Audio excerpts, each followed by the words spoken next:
सो hey everyone, कैसे हैं आप सब। मैं उम्मीद करता हूँ आप सभी अच्छे होंगे। और आपका स्वागत है dark legend horror stories YouTube channel में, जहाँ मैं आप सभी को डरावनी कहानियाँ सुनाता रहता हूँ। और आज की जो ये वीडियो है, इस वीडियो में मैं आप सभी को ब्रह्म राक्षस की एक डरावनी कहानी सुनाने वाला हूँ। तो मैं उम्मीद करता हूँ कहानी और आवाज़ आपको पसंद आएगी। तो अगर आपको कहानी और आवाज़ पसंद आए तो वीडियो को लाइक करना और चैनल को सब्सक्राइब करना ना भूलें। और साथ ही साथ लास्ट में कमेंट ज़रूर कर दें कि आपको कहानी और आवाज़ कैसी लगी। तो अपने जो हेडफोन्स हैं उन्हें लगा लो, क्योंकि एक डरावनी कहानी अब शुरू हो रही है।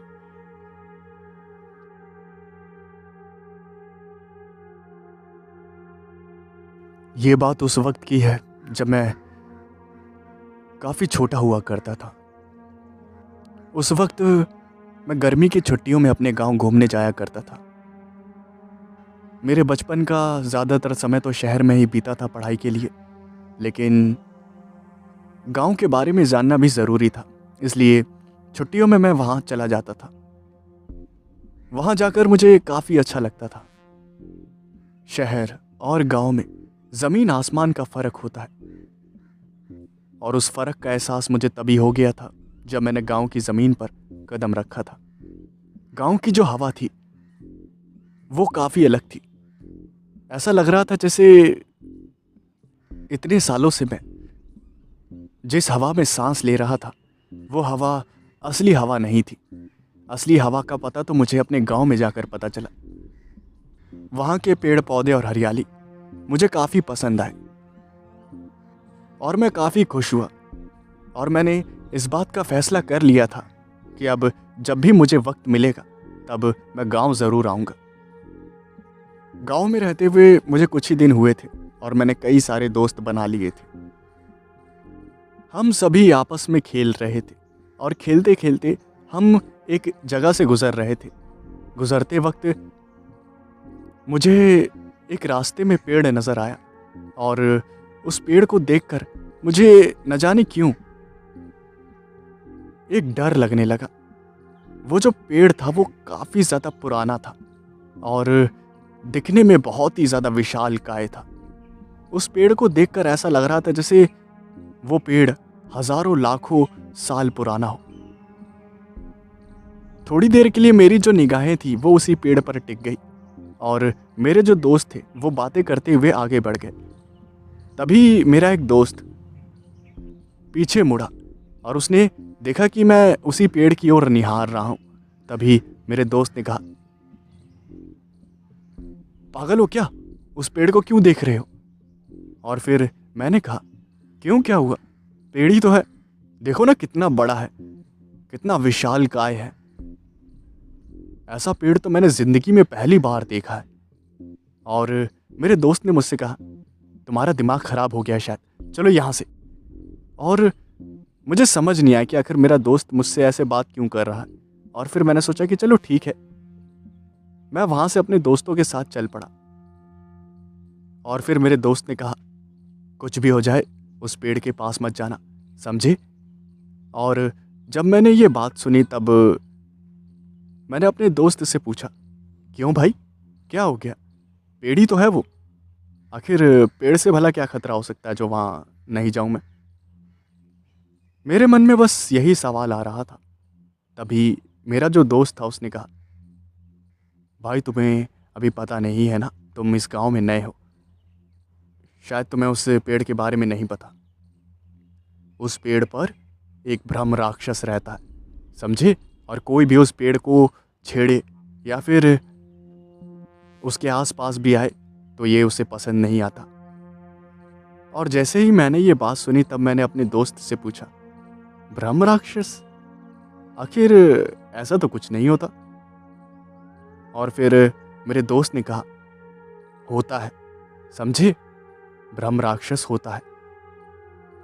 वो बहुत ही ज़्यादा ताकतवर होते हैं, उनसे दुश्मनी लेना ये ठीक नहीं है, समझे? इसलिए उस पेड़ के आसपास मत जाना। और फिर मैंने सोचा कि ये शायद गांव के लोग हैं, और गांव के लोग तो अक्सर अंधविश्वास पर जो है वो विश्वास रखते ही हैं, इसलिए मैंने इस बात को अपने दिमाग से निकाल दिया। रात के वक्त मैं खाना खा रहा था और फिर मेरे पापा ने मुझसे कहा, और बताओ बेटा, कैसा लगा तुम्हें गाँव? गाँव में घूमकर कैसा लग रहा है तुम्हें, यहाँ की हवा और बाकी सब चीज़ें? और फिर मैंने कहा, पापा सब कुछ ठीक है, हवा भी अच्छी है और यहाँ के लोग भी काफ़ी अच्छे हैं। मुझे काफ़ी गर्व महसूस हो रहा है कि मैं इस गांव से नाता रखता हूँ। लेकिन मुझे एक बात समझ नहीं आ रही। मेरे जो कुछ नए दोस्त बने हैं उनके साथ जा रहा था, तभी अचानक से मैंने एक विशालकाय पेड़ देखा और वो काफ़ी ज़्यादा विशालकाय और बड़ा था। वैसा पेड़ मैंने ज़िंदगी में पहली बार देखा था।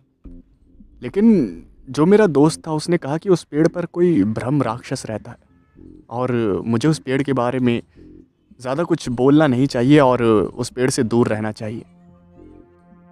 और फिर मेरे जो पापा थे वो खाना खा रहे थे, तभी उनका चलता हुआ मुंह रुक गया और उन्होंने मेरी तरफ देखते हुए कहा, उस पेड़ के आसपास मत जाना, समझ गए?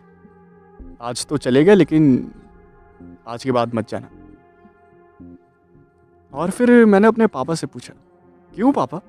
वो मेरा दोस्त भी मना कर रहा था, आप भी मना कर रहे हैं, आखिर क्या है ऐसा उस पेड़ में? हम्म?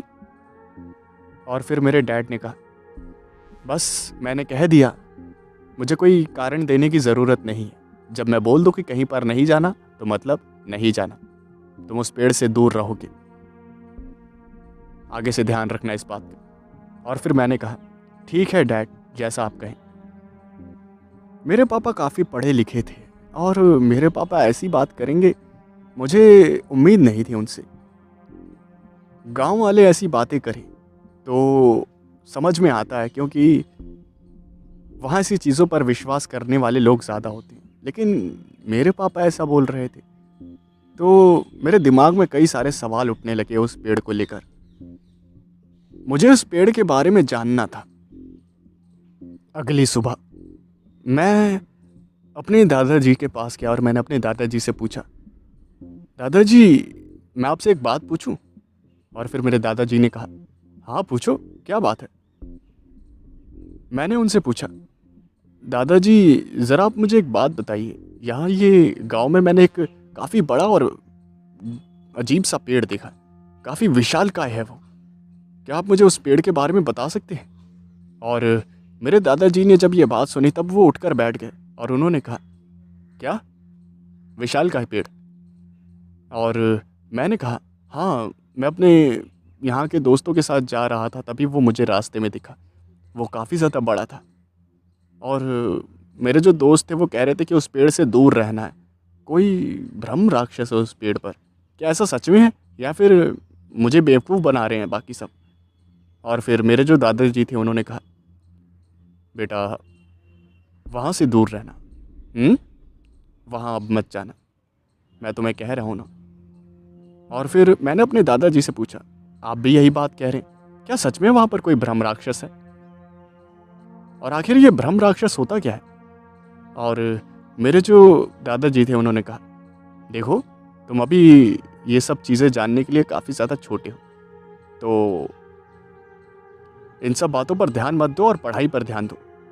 बस तुम्हें कह दिया गया कि उस पेड़ से दूर रहना है तो तुम्हें दूर रहना है, ज़्यादा सवाल जवाब मत करो, ठीक है?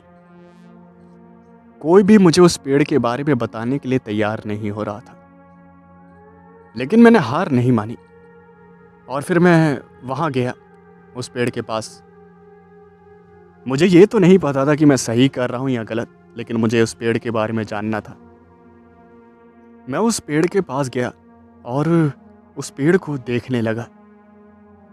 उस पेड़ को देखकर मुझे एक अजीब सा एहसास हो रहा था, जैसे मैं वहाँ पर अकेला नहीं हूँ, कोई और भी है जो कि मुझे देख रहा है। मैंने उस पेड़ को देखा तो मैंने सोचा कि चलो इसे छू कर देखता हूँ, और मैं उस पेड़ को छूने जा ही रहा था, तभी पीछे से एक आवाज़ आई, यहाँ क्या कर रहे हो? और जैसे ही मैंने ये आवाज़ सुनी तो मैंने पीछे मुड़कर देखा तो एक आदमी वहाँ खड़ा था और उस आदमी ने कहा, इस पेड़ के पास क्या कर रहे हो? और फिर मैंने कहा, कुछ नहीं, इस पेड़ को मैंने देखा तो मन किया इसे जानने का, इसके बारे में देख रहा था कि आखिर कौन सा पेड़ है ये। और फिर उस आदमी ने कहा, कोई जानने की ज़रूरत नहीं है, जाओ यहाँ से। और फिर मैंने कहा, आखिर क्यों? आखिर मैं क्यों नहीं जान सकता इस पेड़ के बारे में?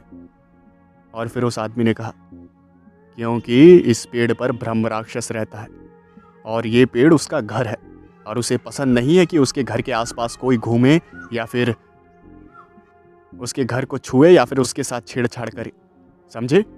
और फिर मैंने उस आदमी से पूछा, आखिर ब्रह्म राक्षस होता क्या है? काफ़ी लोगों ने मुझसे ये बात कही कि इस पेड़ पर ब्रह्म राक्षस रहता है। क्या आप मुझे बता सकते हैं कि आखिर ब्रह्म राक्षस होता क्या है? और फिर उस आदमी ने कहा, ठीक है, मैं तुम्हें बताता हूँ, लेकिन अब से इस पेड़ के आसपास मत भटकना। ब्रह्म राक्षस काफ़ी ज़्यादा ताकतवर होते हैं, उनके पास कई सारी शक्तियाँ होती हैं। कहा जाता है कि ब्राह्मण जो कि काफ़ी ज़्यादा ज्ञानी होते हैं, उन्हें ज्ञान काफ़ी ज़्यादा होता है, लेकिन कर्मों के हिसाब से जो ब्राह्मण अपने ज्ञान का गलत उपयोग करता है, वो मरने के बाद ब्रह्म राक्षस बन जाता है। उसे मुक्ति नहीं मिलती और वो पुराने पेड़ों पर अपना घर बना लेता है और ये पेड़ भी एक ब्रह्म राक्षस का घर है। ब्रह्म राक्षस को पसंद नहीं आता कि कोई भी उसके घर के आसपास आए या फिर उसके घर के साथ छेड़छाड़ करे, और अगर कोई ऐसा करता है तो उसके साथ बहुत ही ज़्यादा मतलब बहुत ही ज़्यादा बुरा होता है, समझे? और अगर तुम चाहते हो कि तुम्हारे साथ कुछ बुरा ना हो तो आज के बाद इस पेड़ के आसपास भी मत भटकना। अब जाओ यहाँ से। मैं वहाँ से घर वापस आ गया और मैंने इस बारे में ज़्यादा नहीं सोचा। मैं घर पर आकर सो गया। थोड़ी देर बाद मेरे जो दोस्त थे वो मुझे बुलाने के लिए आए और मैं उनके साथ खेलने लगा। मेरे दोस्त ने मुझसे पूछा, तो उस पेड़ के पास वापस तो नहीं गया ना? और मैंने उसे कुछ बताया नहीं। खेलते खेलते काफ़ी वक्त बीत गया और फिर रात हो गई। रात में खाना खाने के बाद हमेशा की तरह मैं सो गया, लेकिन मुझे पता नहीं था कि वो जो रात है वो मेरी ज़िंदगी की सबसे भयानक और डरावनी रात होने वाली है। काफ़ी देर बाद मेरी आंखें खुली और उसके बाद जो मैंने देखा उसे देखकर मुझे अपनी आंखों पर यकीन नहीं हुआ। मैंने देखा कि मैं अपने घर में नहीं हूँ और मैं उसी पेड़ के नीचे लेटा हुआ हूँ, और अपने आप को वहाँ देखकर मैं काफ़ी ज़्यादा डर गया। मेरे आसपास सिर्फ अंधेरा ही अंधेरा था। मैं उठकर खड़ा हुआ और उसके बाद जब मैं वहाँ से जाने लगा तभी उस पेड़ से एक आवाज़ आने लगी,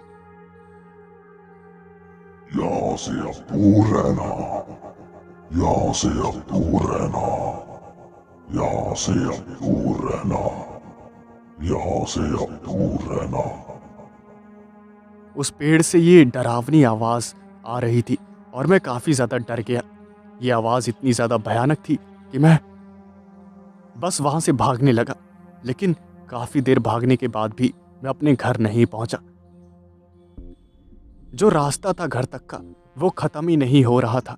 मुझे कुछ समझ नहीं आ रहा था कि आखिर मेरे साथ हो क्या रहा है, और काफ़ी मुश्किल से मैं अपने घर पहुँचा। मैंने घर का दरवाज़ा खटखटाया और तभी मेरे पापा ने घर का जो दरवाज़ा था उसे खोला। मेरे पापा ने मुझसे पूछा कि आखिर तुम कहाँ गए थे, और मैंने उन्हें सारी बातें बताई। और फिर मेरे पापा ने मुझसे कहा, अब वहाँ से दूर रहना, अब वहाँ से दूर रहना, समझे? अब वहाँ से दूर रहना। जब ये आवाज़ मैंने फिर से सुनी तो मैं काफ़ी ज़्यादा डर गया और वहीं मुझे चक्कर आने लगे।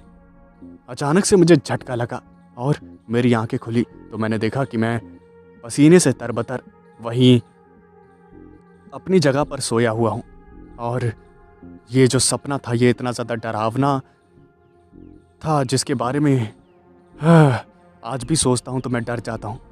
ऐसा लग ही नहीं रहा था कि जो कुछ भी मैं देख रहा था वो सपना था। मैंने हर चीज़ को महसूस किया था, और सपने जो होते हैं वो उठने के बाद हमेशा आधे से ज़्यादा इंसान भूल जाता है कि आधे से ज़्यादा सपने में क्या क्या हुआ था। लेकिन वो जो सपना था अच्छी तरह से याद था।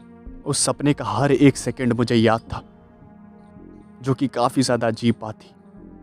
मेरी जो छुट्टियां थी वो ख़त्म हो गई और मैं शहर वापस आ गया। और आज भी जब भी मैं उस हादसे के बारे में सोचता हूँ, उस रात के बारे में जब उस पेड़ से वो आवाज़ आई थी, तो मैं काफ़ी ज़्यादा सहम और डर जाता हूँ।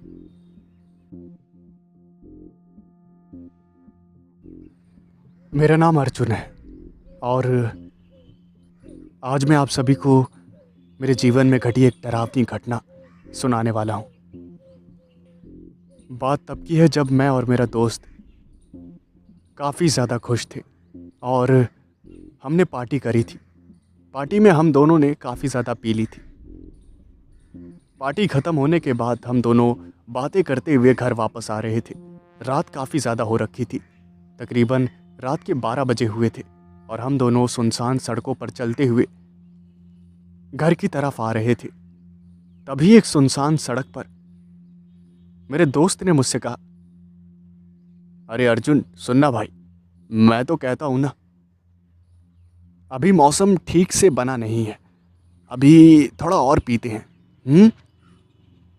आगे एक ठेका है, वहाँ से और ले लेते हैं और फिर कहीं शांति सी जगह पर बैठकर पिएंगे। मैं भी काफ़ी ज़्यादा नशे में था और मैंने कहा, हाँ हाँ ठीक है, कोई बात नहीं, चल आगे चलते हैं। थोड़ा आगे चलकर हमें एक ठेका नज़र आया और हमने वहाँ से कुछ और बोतलें जो थी वो ख़रीद ली।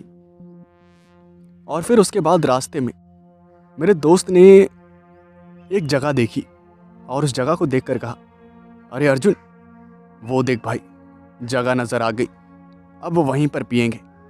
देख तो सही, यहाँ कोई आने वाला भी नहीं है। अब मैं घर जाकर पीऊँगा तो प्रॉब्लम हो जाएगी। हाँ, इसलिए यहीं पी लेते हैं और चलते हैं फिर घर। मैं और मेरा दोस्त वहाँ एक पेड़ के नीचे बैठ गए और दोनों बातें करते करते पीने लगे। हमने बातों ही बातों में कब पूरी बोतल ख़त्म कर दी हमें पता ही नहीं चला। लेकिन मेरा जो दोस्त था वो कुछ ज़्यादा ही नशे में हो गया था और वो अजीबोगरीब बातें कर रहा था। और बातें करते करते अचानक से वो पेड़ को देखने लगा और पेड़ को देखते देखते उसने कहा, अरे अर्जुन, ये एक ऐसा अजीब सा घटिया सा पेड़ है, ऐसा लगता है जैसे इस पे भूत प्रेत रहते हैं। और फिर मैंने अपने दोस्त से कहा, अबे तो हमको पेड़ से क्या करना, हमें बस पीना है ना, पीकर चलते हैं ना घर अपने, हमें यहाँ कौन सी अपनी ज़िंदगी बितानी है। और फिर मेरे दोस्त ने हंसते हुए कहा, हाँ तू सही कह रहा है यार, मैं भी फालतू में, लेकिन देख तो सही इस पेड़ को, कितना अजीब और घटिया और गंदा सा है। छी, देखकर सारा दिमाग ख़राब हो गया। पीने के बाद हम दोनों उठे और मेरे दोस्त ने मजाक मजाक में ही कहा, अरे यार अब मुझसे चला नहीं जाएगा, मुझे सहारे की ज़रूरत है, क्या करूं।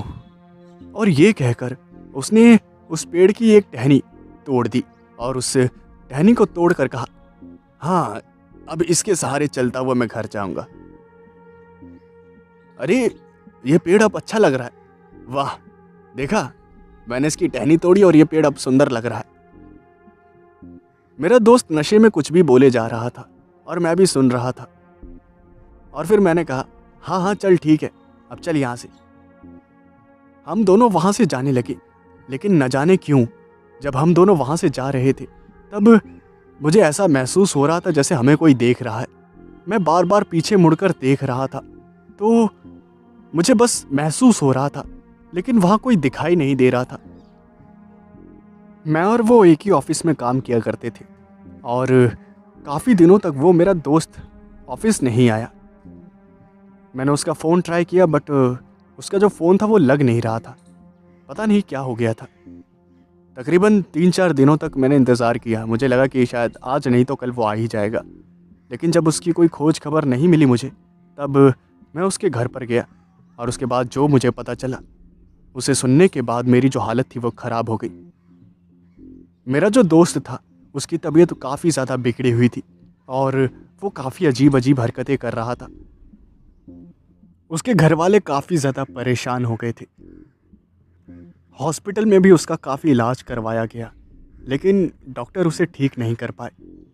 वो बार बार कुछ अलग ही बोलता था, कुछ अलग बड़बड़ाता था, चिल्ला चिल्ला के कहता था। वो बार बार संस्कृत में कुछ बोलने लगता था। अब हम में से किसी को संस्कृत नहीं आती थी। मैंने ट्रांसलेशन की मदद से जब पता किया तो वो बार बार बोलता था, ये नहीं बचेगा, ये मारा जाएगा, तुम कुछ भी कर लो, ये नहीं बचेगा, ये मारा जाएगा, इसने मेरे घर को नुकसान पहुंचाया है और इसकी कीमत इसे अपनी जान देकर चुकानी पड़ेगी। मुझे समझ नहीं आ रहा था कि आखिर ये सब मेरे दोस्त के साथ हो क्या रहा है। हमेशा रात में मेरा दोस्त ऐसी ही हरकतें करने लगता था। ऐसे ही काफ़ी दिनों तक चलता रहा। तकरीबन 1 हफ्ते बाद मेरा जो दोस्त था वो मारा गया और उसकी मौत काफ़ी ज़्यादा दर्दनाक हुई थी। उसकी जो लाश थी वो देखने लायक नहीं बची थी। वो इतना ज़्यादा कमज़ोर और पतला हो गया था जिसे देखकर कोई उसे पहचाने भी ना। उसकी हालत इतनी ज़्यादा बुरी हो गई थी। मुझे काफ़ी बुरा लगा मेरे दोस्त की मौत हो गई, लेकिन कहीं ना कहीं मुझे आज भी लगता है कि मेरे दोस्त की जो मौत हुई है उसके पीछे उसी पेड़ पर रहने वाले किसी ब्रह्म राक्षस का हाथ है।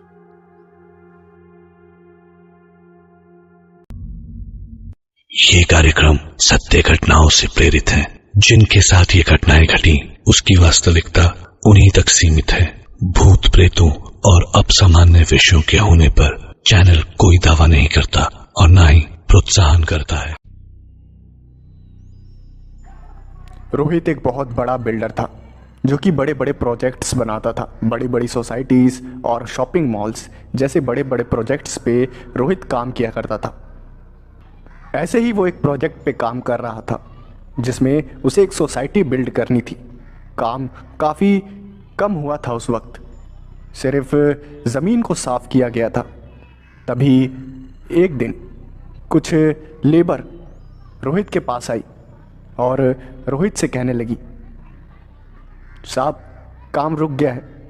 जिसके जवाब में रोहित ने कहा, क्यों, काम क्यों रुक गया है?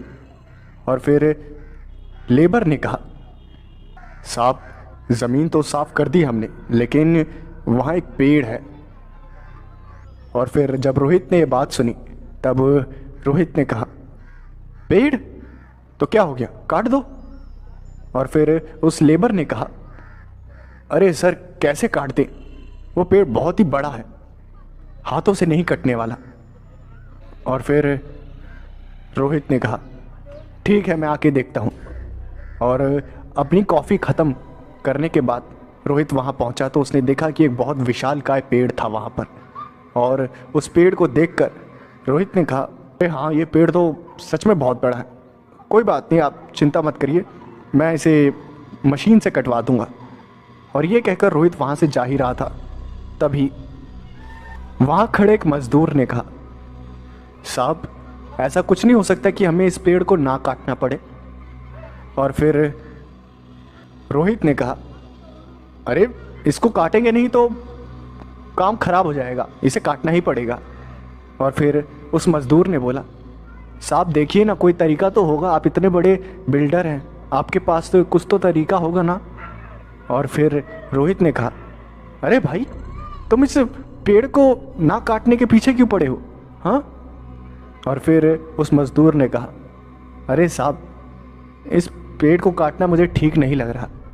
और फिर रोहित ने कहा, अच्छा क्यों? और फिर उस मज़दूर ने कहा, साहब मैं जिस गांव से आता हूँ ना, उस गांव में कहते हैं कि इस पेड़ पे ब्रह्म राक्षस रहता है और इस पेड़ पे उसका साया है। अगर कोई इस पेड़ को नुकसान पहुँचाएगा तो वो ब्रह्म राक्षस उसे छोड़ेगा नहीं। और फिर जब रोहित ने यह बात सुनी तब उसने हंसते हुए कहा, अच्छा तो तुम्हारे कहने का मतलब है कि इस पेड़ पे ब्रह्म राक्षस का साया है, तुम्हारा दिमाग खराब हो गया है क्या? ये सब अंधविश्वास वाली बातें हैं।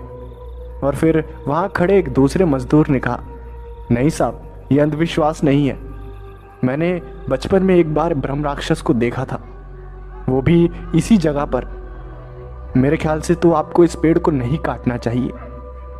और फिर रोहित ने कहा, देखो मुझे मेरा काम मत सिखाओ, अगर ये रास्ते में आ रहा है तो इसे काटना है, तो मतलब काटना है, अंधविश्वास मत फैलाया करो, समझ गए? बहुत लोगों ने रोहित को समझाने की कोशिश की, लेकिन रोहित नहीं माना। उसने मशीनें बुलवाई और उस पेड़ को कटवा दिया। उस पेड़ को कटवाने के बाद रोहित ने कहा, अब इस पेड़ के बारे में कोई बात नहीं करेगा, सब अपने अपने काम पे लग जाओ। और सब अपने अपने काम पे लग गए। रात के वक्त रोहित अपने घर वापस आया और वो अपने गार्डन से होते हुए घर के अंदर एंट्री लेने ही वाला था, तभी उसे महसूस हुआ कि कोई उसके पीछे खड़ा है। रोहित ने पीछे मुड़ के देखा तो वहाँ कोई भी नहीं था, लेकिन तभी उसे वहाँ एक पेड़ के पीछे किसी का साया दिखा, और वो साया तकरीबन 6 से 7 फुट का था। और उस साए को देखकर रोहित थोड़ी देर के लिए बहुत ज़्यादा घबरा गया। रोहित ने उस साए को थोड़ा पास जाके देखा तो अचानक से वो साया गायब हो गया। रोहित को लगा कि शायद ये उसका वहम है, इसलिए उसने इस बात को इग्नोर किया और अपने घर की डोरबेल बजाई। और जैसे ही उसने घर की डोरबेल बजाई तभी उसके कानों में एक आवाज़ आई।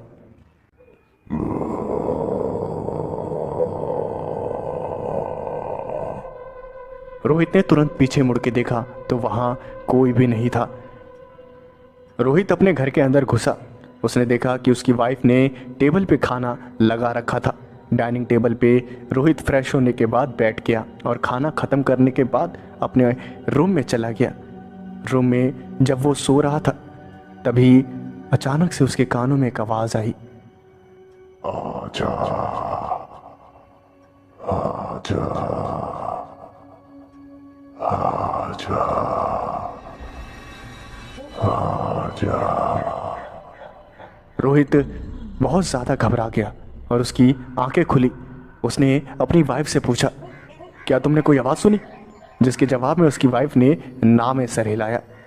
ये जो डरावनी आवाज़ थी उसे सुनकर रोहित के पसीने छूट गए थे। उसकी जो नींद थी वो पूरी तरह से ख़त्म हो चुकी थी। रोहित उठा और उसने अपने जो रूम की खिड़की थी उसे खोला ताकि उसे थोड़ी ठंडी हवा लगे और उसका मन जो है वो शांत हो। और उसने अपनी खिड़की को खोला ही था तभी उसने देखा कि एक पेड़ के पीछे एक 7 फुट का एक राक्षस जैसा दिखने वाला इंसान रोहित को ही घूर रहा है। और जैसे ही रोहित ने उस राक्षस को देखा तो जैसे रोहित वहाँ पर बुत बनकर खड़ा हो गया। वो अपने शरीर पे कंट्रोल ही नहीं कर पा रहा था और वो राक्षस रोहित को देखकर गुर्रा रहा था। रोहित और उस राक्षस के बीच काफ़ी दूरी थी, लेकिन फिर भी उस राक्षस की गुर्राने की आवाज़ रोहित को साफ साफ सुनाई दे रही थी। वो आवाज़ इतनी ज़्यादा भयानक थी कि रोहित के शरीर से टप टप करके पसीना बह रहा था।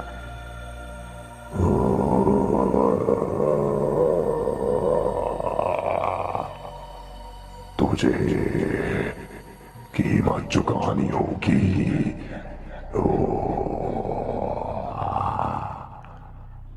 रोहित की वाइफ ने जब रोहित को इतना घबराया हुआ देखा तो रोहित की वाइफ रोहित के पास गई और उसने रोहित को झंझोड़ते हुए पूछा, अरे क्या हो गया है आपको?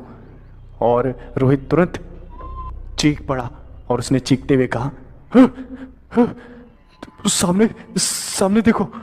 और फिर रोहित की वाइफ ने सामने देखा और फिर रोहित ने कहा, उस पेड़ के पीछे देखो, एक राक्षस है। और फिर रोहित की वाइफ ने कहा, क्या हो गया आपको? आप ठीक तो हैं? उस पेड़ के पीछे कोई भी नहीं है।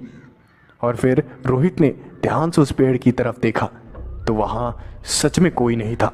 लेकिन अभी कुछ सेकंड्स पहले रोहित जिस राक्षस को देख रहा था उसे रोहित ने साफ साफ देखा था। वो राक्षस अचानक से गायब कैसे हो गया? रोहित काफ़ी ज़्यादा घबरा गया था। उसकी वाइफ ने रोहित को थोड़ा समझाया और रोहित को ठंडा पानी पिलाया। रोहित ने चैन की सांस ली और फिर रोहित वापस से बेड पर सोने के लिए लेट गया। कुछ ही देर बाद उसे नींद आ गई और वो सो गया। लेकिन जैसे ही वो सोया उसने देखा कि वो उसी जगह पर है और वो पेड़ के नीचे खड़ा है जिस पेड़ को रोहित ने कटवाया था। रोहित को कुछ भी समझ नहीं आ रहा था कि वो उस पेड़ के नीचे कैसे पहुंच गया, क्योंकि वो तो अपने बेडरूम में सोया था। और उस पेड़ को देखकर रोहित को काफ़ी ज़्यादा डर लग रहा था। रोहित के शरीर से वापस से पसीना छूटना शुरू हो गया। तभी उस पेड़ से एक भयानक चिल्लाने की आवाज़ आई।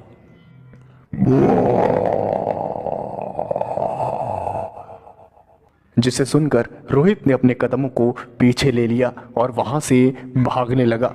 और फिर जो रोहित ने देखा उसे देखकर रोहित की आंखें खौफ से बड़ी हो गई। उसने देखा कि वो पेड़ रोहित का पीछा कर रहा था और काफ़ी तेज़ी से कर रहा था, जिसे देखकर रोहित पागलों की तरह चिल्लाने लगा। उसे कुछ भी समझ नहीं आ रहा था कि एक पेड़ उसका पीछा कैसे कर सकता था। और तभी वो किसी से टकरा गया और वो टकराकर नीचे गिर गया। और फिर रोहित ने सामने की तरफ देखा तो एक 8 फुट का राक्षस, जो कि दिखने में इतना ज़्यादा डरावना था कि किसी कमज़ोर दिल वाले को तो हार्ट अटैक आ जाए, वो 8 फुट का राक्षस रोहित के सामने खड़ा था। उसकी आंखें खून जैसी लाल थी और वो रोहित को देखकर कुर्रा रहा था।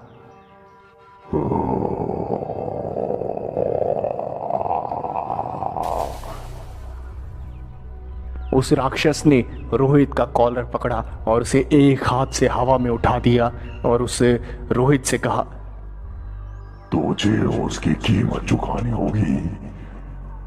तूने पेड़ को कैसे काटा?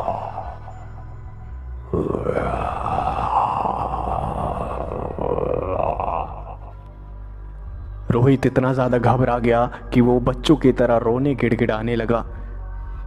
उस ब्रह्म राक्षस ने रोहित के गले को पकड़ा और उसे दूर कहीं फेंक दिया। और जैसे ही वो किसी चीज से टकराया उसकी आंखें खुली तो उसने देखा कि वो अभी भी बेडरूम में है। और उसने अपने आप को आईने में देखा तो उसके शक्ल से पसीना बह रहा था। वो इतना ज़्यादा घबरा गया था कि उसे कुछ भी समझ नहीं आ रहा था कि आखिर उसके साथ हो क्या रहा है। लेकिन एक बात जो थी वो सबसे ज़्यादा अजीब थी। वो बात ये थी कि उसे अपनी पीठ में काफ़ी ज़्यादा तेज़ दर्द महसूस हो रहा था। लेकिन ऐसा कैसे हो सकता है, क्योंकि वो तो सपने में किसी चीज़ से टकराया था, लेकिन हकीकत में उसे पीठ में दर्द कैसे हो रहा था। रोहित को कुछ भी समझ नहीं आया। उसकी वाइफ ने वापस से रोहित से पूछा, अरे क्या हो गया है, क्यों बार बार उठ जा रहे हो? और फिर रोहित ने कहा, कुछ नहीं, तुम सो जाओ। रोहित को कुछ भी समझ नहीं आ रहा था कि आखिर वो अपनी वाइफ को बताए तो क्या बताए, क्योंकि उसकी समझ के परे था जो भी उसके साथ हो रहा था। क्या जो वो मजदूर बात कर रहा था कि ब्रह्म राक्षस पेड़ को काटने वाले को नहीं छोड़ेगा, वो बात सच हो रही थी? रोहित का गला सूख गया था। उसे लगा कि चलो अब पानी पी लिया जाए। वो पानी पीने के लिए किचन में गया और उसने फ्रिज का दरवाज़ा खोला। फ्रिज का दरवाज़ा खोलते ही उसने एक पानी की बोतल को निकाला और पानी की बोतल निकाल के उसने ढक्कन को ओपन करके पानी पीना शुरू कर दिया। पानी पीकर उसे थोड़ा सा चैन मिला और उसने पानी की बोतल को वापस से ढक्कन लगाकर फ्रिज के अंदर रख दिया। और उसने जैसे ही फ्रिज का दरवाज़ा बंद किया और फ्रिज की जो लाइट थी वो जो ऑटोमेटिक ऑफ हो जाती है वो भी ऑफ हो गई और किचन में अंधेरा सा छा गया। तभी उसने एक अंधेरे कोने में 8 फुट का वही राक्षस खड़े हुए देखा जो कि गुर्रा रहा था।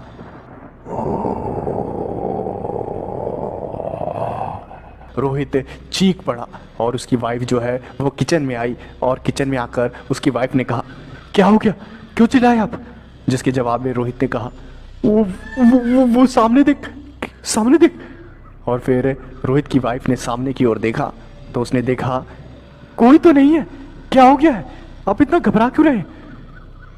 और फिर रोहित ने कहा, अरे अभी सामने देखा नहीं तूने, एक 8 फुट का राक्षस था, गुर्रा रहा था।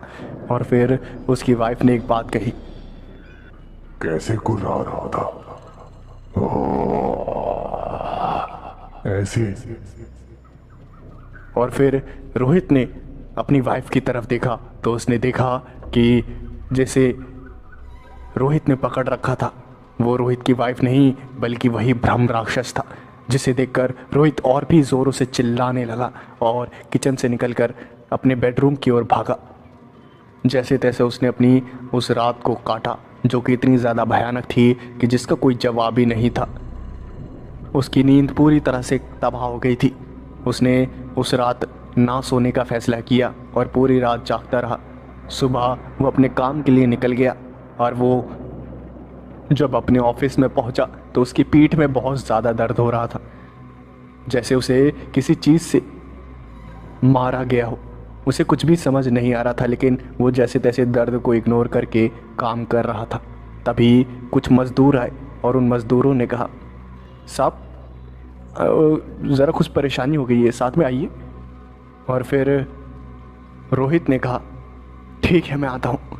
और फिर कुछ ही देर बाद रोहित वहाँ पहुँचा और फिर उन मज़दूरों ने कहा, साहब यहाँ खून के छींटे पड़े हुए हैं। रोहित ने देखा तो एक दीवार पे खून के छींटे पड़े हुए थे और रोहित को कुछ भी समझ नहीं आ रहा था कि ये खून के छींटे आए कहाँ से। और तभी रोहित को याद आया कि जब उस राक्षस ने रोहित को उठाकर एक जगह फेंका था तो वो किसी चीज़ से टकराया था और रोहित के पीठ में काफ़ी चोट आई थी। कहीं ये वही दीवार तो नहीं जिससे रोहित टकराया था। और तभी अचानक से रोहित के पीठ से खून निकलने लगा और जब लेबर ने रोहित की पीठ से खून निकलता हुआ देखा तो सारी लेबर ने कहा, साहब साहब आपकी पीठ से खून निकल रहा है साहब। और फिर रोहित ने चेक किया तो सच में उसकी पीठ से खून निकल रहा था। रोहित को तुरंत हॉस्पिटल ले जाया गया और डॉक्टर ने देखा तो काफ़ी गहरा जख्म था रोहित की पीठ पे। रोहित को कुछ भी समझ नहीं आ रहा था कि वो सपने वाला जख्म उसकी हकीकत लाइफ में कैसे आया। उसे कुछ भी समझ नहीं आ रहा था।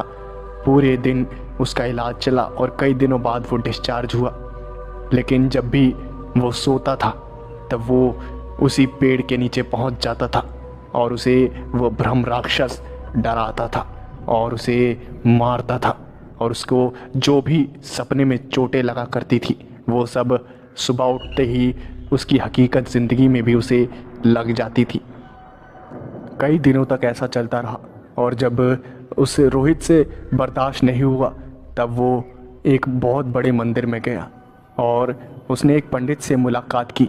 और फिर रोहित ने कहा, पंडित जी बात कुछ ऐसी है कि मुझे सपनों में एक राक्षस दिखाई देता है और वो हमेशा मुझे नुकसान पहुंचाता है।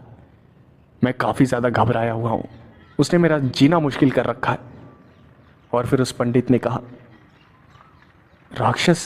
कैसा राक्षस? सब कुछ साफ साफ बताओगे? और फिर रोहित ने कहा, पंडित जी बात कुछ ऐसी है कि मैं एक प्रॉपर्टी बिल्डर हूँ। बड़े बड़े जो प्रोजेक्ट्स होते हैं जैसे शॉपिंग मॉल्स और बड़ी बड़ी बिल्डिंग सोसाइटीज़ वो सब मैं बनवाता हूँ, लेकिन मैंने जो अभी प्रोजेक्ट पकड़ा हुआ है उसके बीच में एक पेड़ आ रहा था। मैंने उस पेड़ को कटवा दिया, लेकिन उसी दिन के बाद से रात में मुझे काफ़ी डरावने सपने आते हैं और वो डरावने सपने इतने ज़्यादा भयानक होते हैं कि मुझसे सहन ही नहीं होते। मैं काफ़ी ज़्यादा परेशान हूँ। और फिर उस पंडित ने कहा, वो लोकेशन कौन सी है जहाँ तुम्हारा काम चल रहा है? और फिर रोहित ने कहा, वो वृंदावन सोसाइटी। और फिर उस पंडित ने कहा, क्या तुम्हें किसी ने बताया नहीं कि वो जो प्राचीन पेड़ था वो एक ब्रह्म राक्षस का घर था? और फिर रोहित ने कहा, पंडित जी मुझे बताया गया था कुछ मज़दूरों द्वारा, लेकिन मैंने उस बात पे यकीन नहीं किया। और फिर उस पंडित ने कहा, यही तुम्हारी गलती है, तुमने उस पेड़ को तबाह कर दिया। अब वो ब्रह्म राक्षस तुम्हें ऐसे ही डराता रहेगा, ऐसे ही सताता रहेगा। और फिर रोहित ने कहा, कब तक? और फिर उस पंडित ने बोला, जब तक तुम्हारी मौत नहीं हो जाती। और ये सुनकर रोहित की हालत ख़राब हो गई और रोहित ने कहा, पंडित जी कुछ तो रास्ता होगा। और फिर उस पंडित ने कहा, वो जो राक्षस है जिसकी तुम बात कर रहे हो वो एक ब्रह्म राक्षस है। ब्रह्म राक्षस वो ब्राह्मण होते हैं जो कि अपने जीवन काल में अपने ज्ञान का सदुपयोग नहीं करते। वो मरने के बाद ब्रह्म राक्षस बन जाते हैं और वो किसी पुराने पेड़ पे अपना घर बनाते हैं। लेकिन अगर कोई उस पेड़ को नुकसान पहुंचा दे तब ब्रह्म राक्षस उस इंसान को छोड़ते नहीं हैं। वही तुम्हारे साथ हुआ है। तुमने एक ब्रह्म राक्षस के घर को उजाड़ दिया और वही ब्रह्म राक्षस अब तुम्हारी जान लेने के लिए तुला हुआ है। और फिर रोहित ने कहा, क्या इससे बचने का कोई रास्ता नहीं है पंडित जी? कुछ तो रास्ता होगा। और फिर उस पंडित ने कहा, रास्ता तो है। ब्रह्म राक्षस से बचने का सिर्फ एक रास्ता है। तुमने उस पेड़ को कटवा दिया, उसके बदले में अगर तुम 100 पेड़ लगाओगे तभी वो ब्रह्म राक्षस तुम्हारा पीछा छोड़ेगा। और फिर तुम्हें उन पेड़ों का बड़े होने तक ख्याल रखना है और कुछ पूजा के बाद वो ब्रह्म राक्षस तुम्हें छोड़ देगा। और फिर रोहित ने कहा, ठीक है पंडित जी, मैं करवा दूंगा। और फिर रोहित ने एक ज़मीन को खरीदा और वहाँ पर 100 पेड़ लगवाए और उन पेड़ों का ध्यान रखने लगा जब तक वो बड़े नहीं हो गए। और जब वो पेड़ बड़े हो गए तब एक हवन करवाया गया, जिसके बाद उस ब्रह्म राक्षस ने रोहित का पीछा छोड़ दिया। लेकिन आज भी रोहित किसी भी प्रोजेक्ट पे काम करता है तो किसी भी पेड़ को नुकसान नहीं पहुंचाता। अगर पेड़ को मजबूरी में काटना पड़ता है तो उसके बदले वो किसी और जगह पर एक और पेड़ लगाता है। अगर वो वैसा नहीं करता तो उसे एक आवाज़ सुनाई देती है।